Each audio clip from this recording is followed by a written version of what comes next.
Hi, welcome back to another episode of The Unscripted Woman. I am your host, Janzi, and today we're diving deep into the most profound and beautiful journeys of motherhood. We are in the month of May, and this month is special because we have just celebrated Mother's Day, and it is also Child's Month. Therefore, I want to take a moment to celebrate and honor the real, raw, and unscripted experiences of being a mom. This episode isn't about the picture perfect version of motherhood, it's about the real, messy, and magical moments. So, stay tuned and let's have an honest, uplifting conversation. Make it look easy, switch it up and stay in your lane. Girl, you got it. And they can't tell you nothing because you're gonna do your. So, welcome, Angela, to my podcast. It's really a pleasure to have you as my first guest. And today, we're going to talk about parenting and motherhood. I will be engaging Angela and talking to her about her journey as a mom, and how she navigates those unscripted moments, just being a mom and being the best that she can. So we're going to start this episode by asking her a few questions and engaging her. So, how old are your sons? My oldest son is 12 and my youngest just turned 2. So yeah, it's a big gap. 12 and 2. Okay, so interesting stories coming along. So, all right. So, let's start by rewinding time. Like, what was the moment you realized that you were going to be a mom? Like, what emotions, what thoughts ran through your mind when you realized that, oh my God, I'm going to become a mom? Well, I mean, for most women, it varies. But for me, it wasn't even when I became pregnant and my belly started to grow. It was the moment of birth is when it hit me. And I heard that cry for the first time, that skin to skin, and held them for the first time. That's when reality hit me. Can't just imagine. Because most women, I have a friend now and she's pregnant and it's her first time. And I know she's excited. I'm excited for her as well. And she told me that sometimes she doesn't even realize that she's pregnant unless like she sees the tummy in front of her. Yeah. So I guess she will have that moment soon, that skin to skin moment. All right. So I want to ask, how did motherhood compare to what you imagined before having children? Like, how is motherhood? Like, Well- how did you imagine it before the reality? Really. Well, for me, motherhood has been both rewarding and challenging, both at the same time. And, I always expected it to be, love and joyful moments.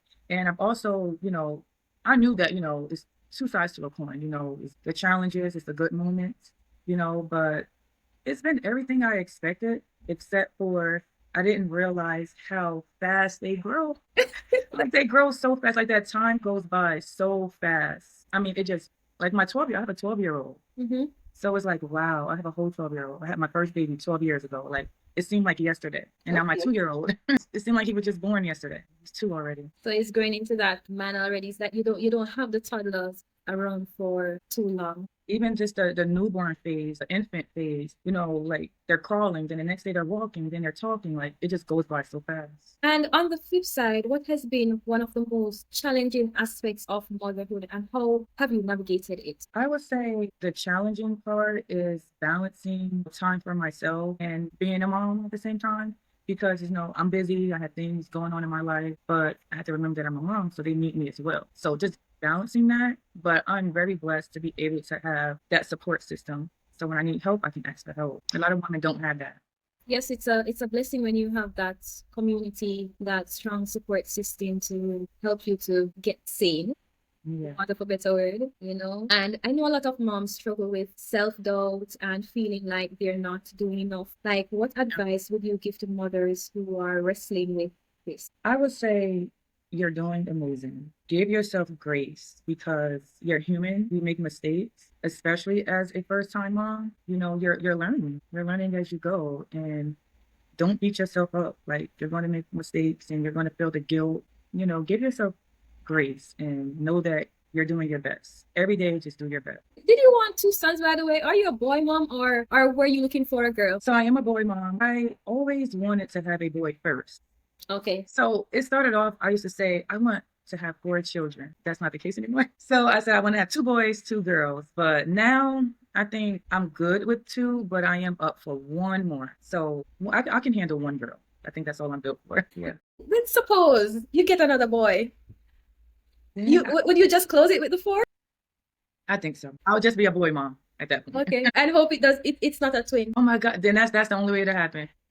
Because, all right, so raising 2 sons must be an incredible experience. So what values do you try to instill in them, and what lessons have they taught you in return? Raising 2 sons have been a powerful journey for me. I try to teach them and instill in them to love and respect each other. I want them to grow up close, and when it comes to just life in general, I always teach them to have a relationship with God, because without God, we're nothing. And besides that, I teach my sons of what a man should be. Even though I'm a woman, I know what a man should not be. So I want my sons to grow up, being God-fearing men, knowing how to treat and respect women, because this generation that we live in now, it just gets worse and worse, So I know that the way I'm going to raise my son, somebody's daughter is going to be extremely lucky. Period. Period. Yes, they're going to be extremely lucky. Okay, I think that's a good thing as a mom, because I believe sometimes it's unfair, because some moms, they raise their daughters different from their sons. Mhm. They instill different values in their sons than what they would instill in their daughters. But they have to realize that at the end of the day, they will grow up and they will interact with the opposite gender. Because even if I have a daughter, I'm going to do the same thing with her. Yes. She's going to make somebody's son extremely lucky, so it goes both ways. I feel like it goes both ways.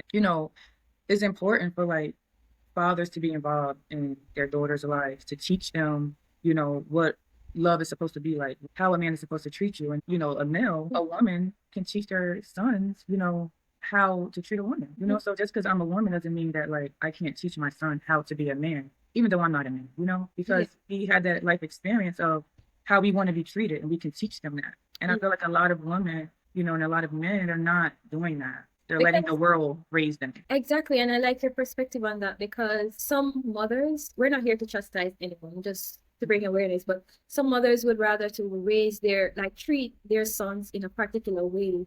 Exactly. So when they grow up, they don't learn how to be a man, but they want a woman that is like their mother, to take care of them. So it's not them being a man, right? But they're looking for another woman to take on the roles of their mom, or what their mom usually does for them. And that's why I like your perspective. And just for a woman, they think a man is, you gotta have money, you gotta have this, that. But what about character? What about integrity?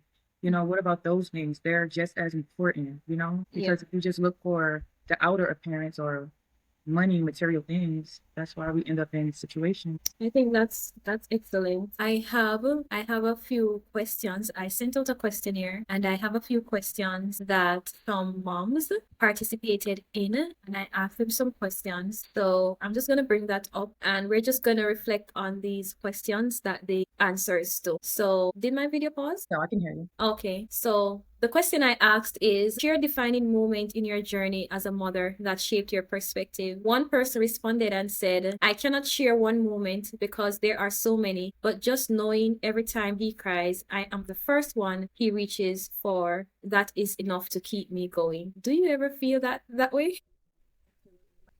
Back to what I was saying about when motherhood really hit me is not when I was carrying my son, but when to hear his cry for the first time when I gave birth to him and do that in the skin. It's like when I held him, he stopped crying immediately and he looked up at me. I know that's crazy, like a newborn. He literally looked up at me, and it almost felt like he was saying, oh, this is my mom.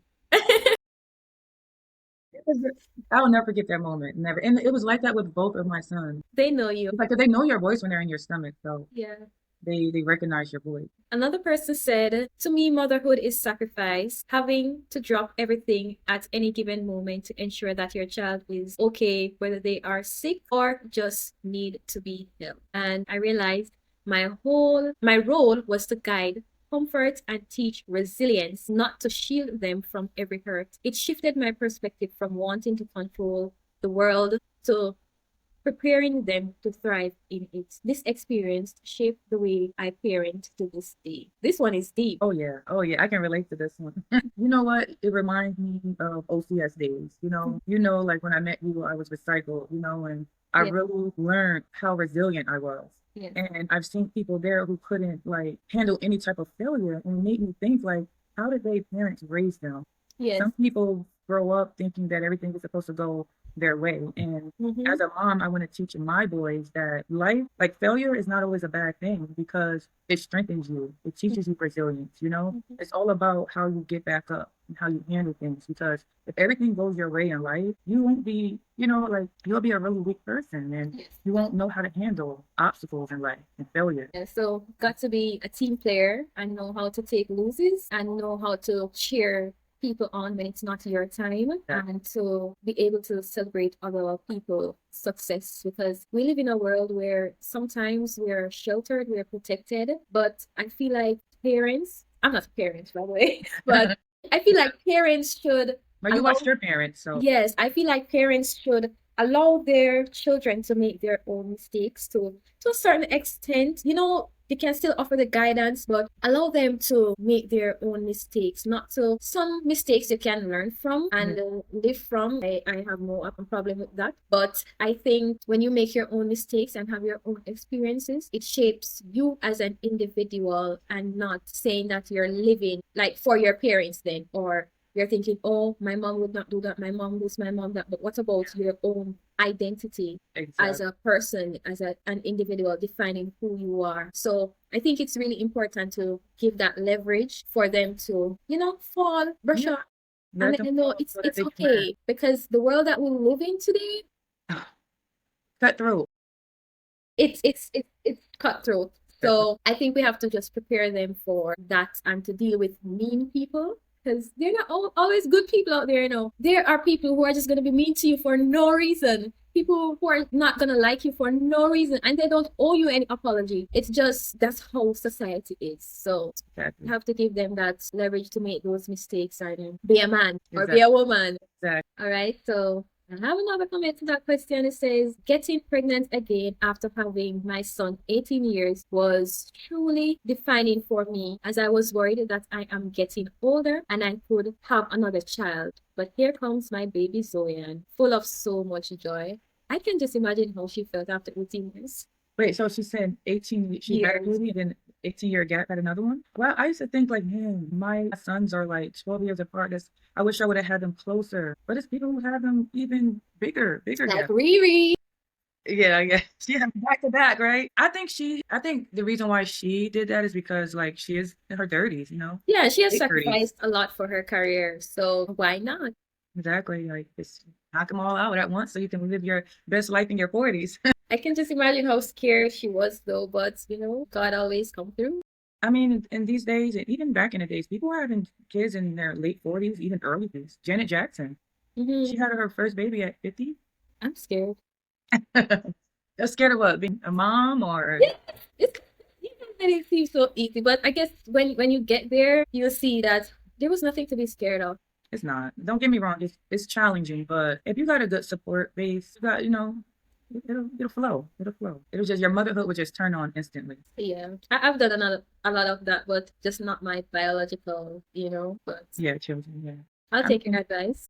yeah. Yeah, so the last comment for that one, someone said about myself as well as how I live. Yeah. Is this motherhood like who you were before being a mother, and then when you have a child, it's like your entire character changed? Did that happen to you?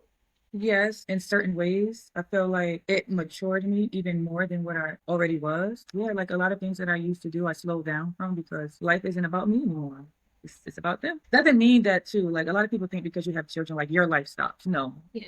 that's not true. Like you can still live your best life, but it's a balance. It's about balance and figuring out that balance. All right, so I'm on to the next question surrounding mental health or mental well-being.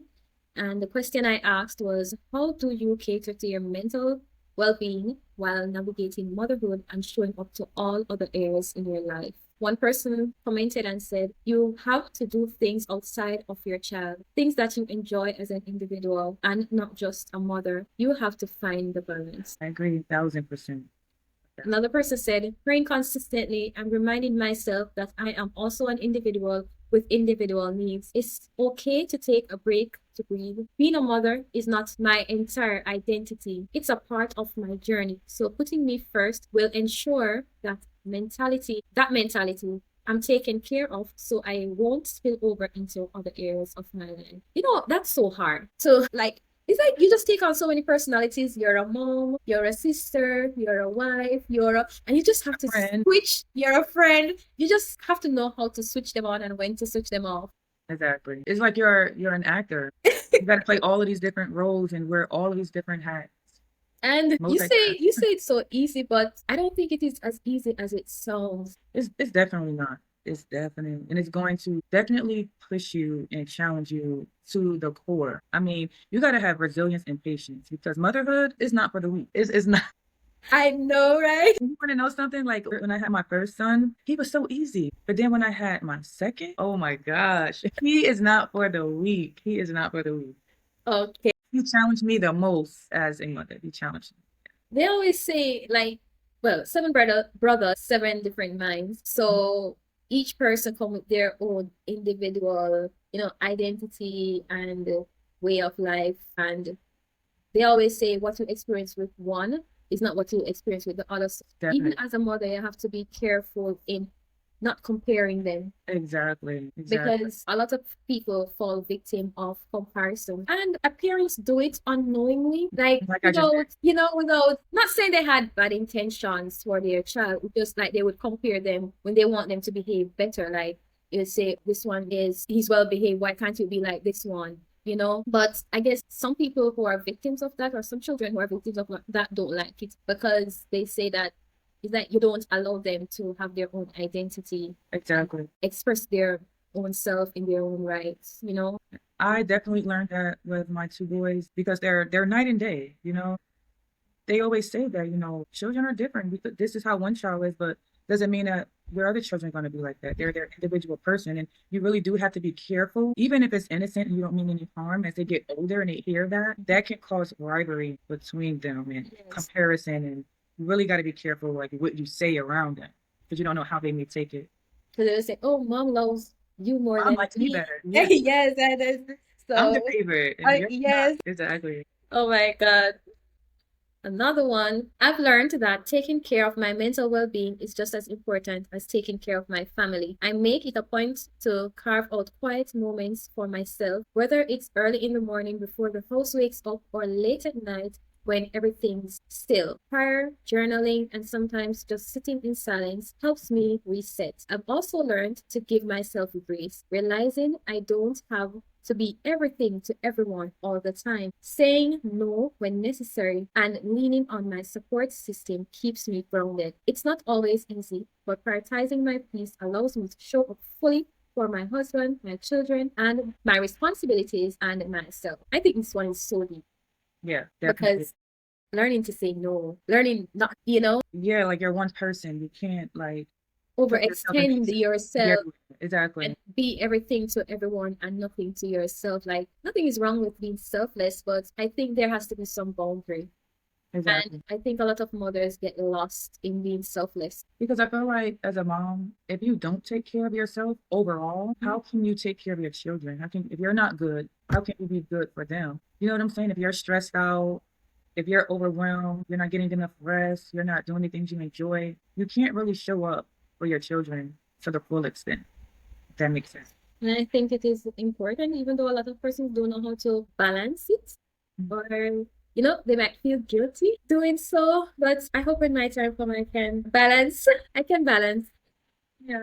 And prioritize my mental health. And the last comment is, prayer is truly the key to mental well-being, because at times you feel so overwhelmed. But the word of God reminds me that He is my peace that passes all understanding. The next question is, how do you cope with feeling of guilt? Yes, guilt that may arise from balancing motherhood with other aspects of your life, such as work or personal interests. First comment, there is no guilt when you really sit down and think about how a whole other human being is depending on you. You have to take care of yourself first and make sure you're good before you can give anything or anyone else in your life 100%. That should not come. That's pretty much what I was saying. You got to be good mentally, physically, spiritually, emotionally, if you want to be good for your children. But if you're a mess, how can you show up for them? I don't know where that guilt comes from. Why do women feel guilty for wanting to do something for themselves? I think that mostly happens, I can be wrong, but like when you have your first child.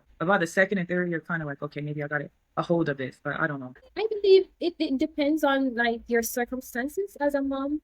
Yeah, Because some people, like, they try to give their children everything that they never had. So they work so hard that they neglect themselves and try to, make sure that my child is not in need of anything or is not in want of any. So they feel guilty when not necessarily that they cannot provide, but when they cannot provide a specific thing or a specific quality, because I guess they use that to heal their inner child of what they did not receive. As long as that child is receiving love and they're being well taken care of, they have all they need. You can't always like give them like far as what material things like the other day I was watching this court thing on the internet, and this son, he took his father to court for promising him things that he needed. So all right, so on his 18th birthday, he wanted a Ferrari, and his father bought him a Nissan. So he's saying that as a son, he deserved the Ferrari, and his father was wrong for buying him a Nissan. That sounds like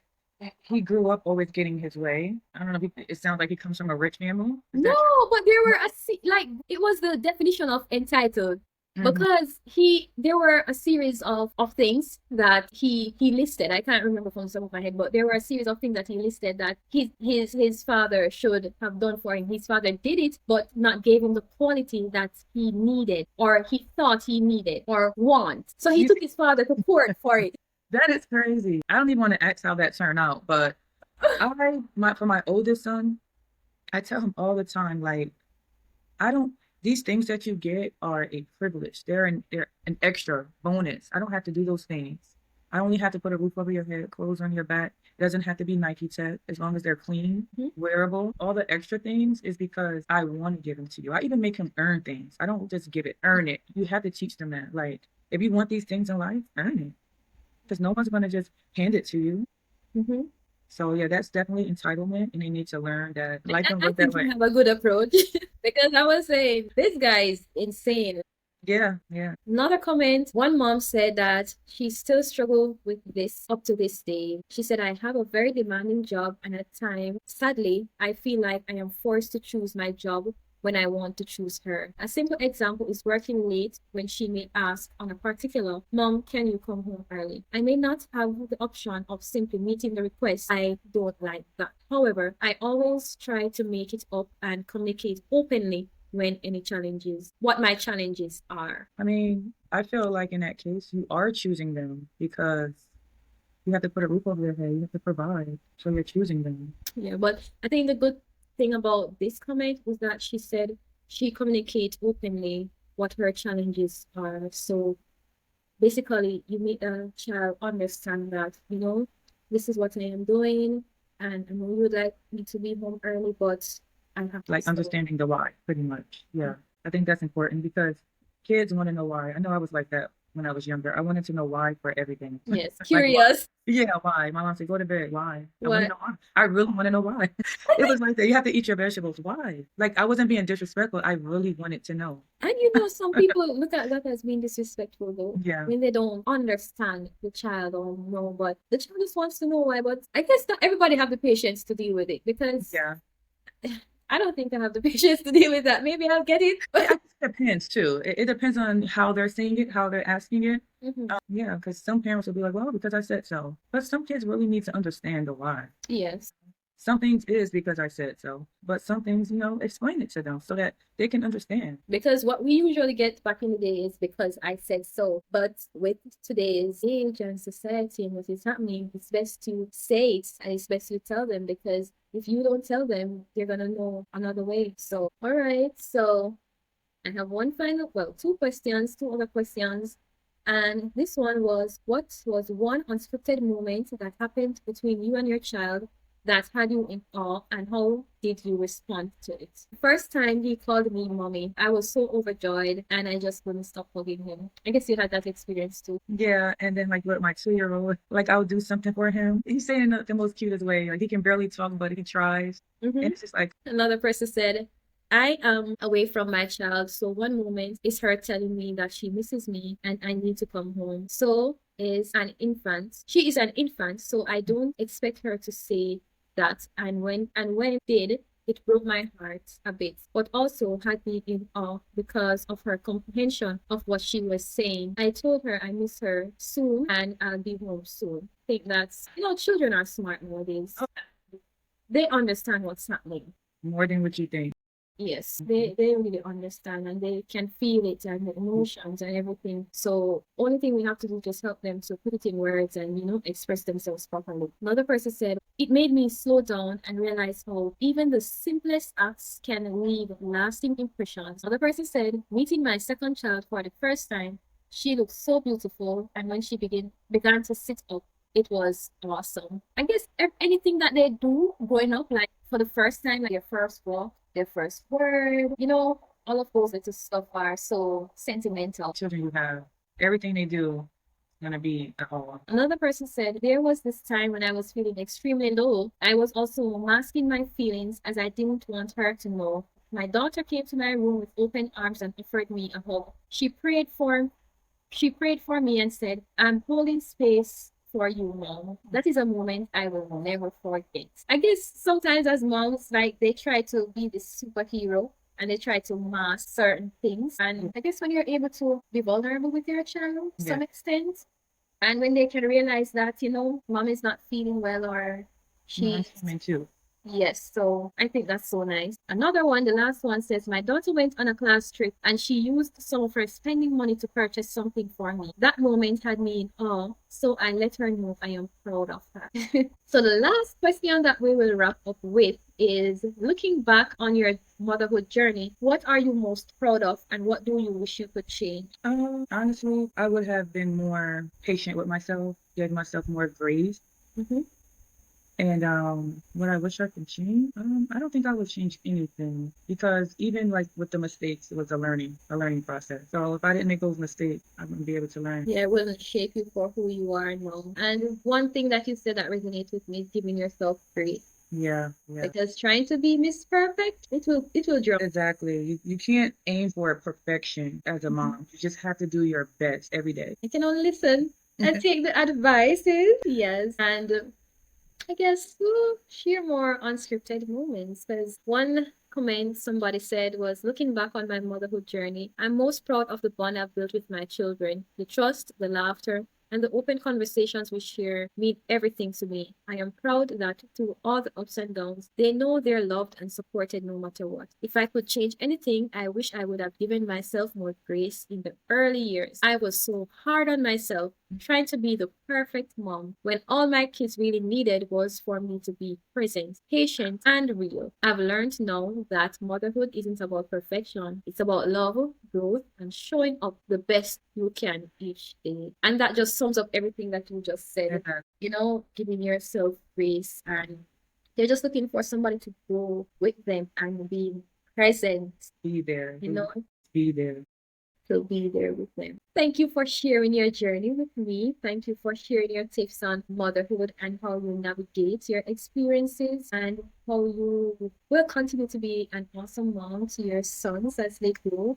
I'm looking for the third one. I hope it is a girl next time. I really hope it's not, so you don't have to go to the fourth one. I'm looking forward, but I really want to thank you. And I just want to say happy Mother's Day to you. You have been doing an awesome job raising two awesome boys, being a strong, resilient mom. And I just want to thank you for being my first guest on the Unscripted Woman. Thank you for having me, Morgan. You are so welcome. Thank you for being a part of my community. Yes, of course. It was a pleasure. Thank you. Bye-bye.